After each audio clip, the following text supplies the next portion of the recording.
पाक सुनेंगे आपकी तबीयत बड़ी ठंडी होगी।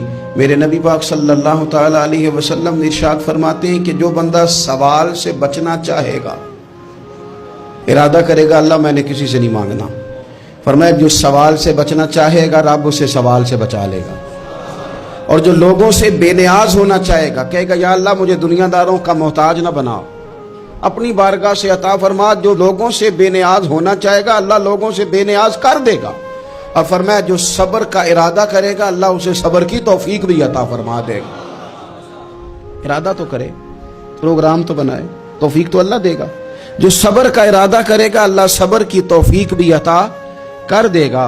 और हुजूर सल्लल्लाहु ताला अलैहि वसल्लम फरमाने लगे, याद रखो किसी बंदे को जो बेहतरीन तोहफा दिया गया है ना, अगर किसी को कोई बेहतरीन अतिया मिला है तो फिर अल्लाह ताला ने उसे सब्र अता फरमाया।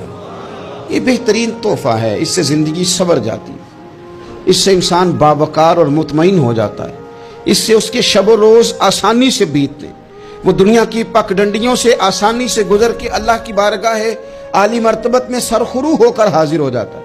लेकिन अगर बेहौसला हो, सब्र ना हो, फिर नुकसान रोज़ बरोज़ बढ़ता है।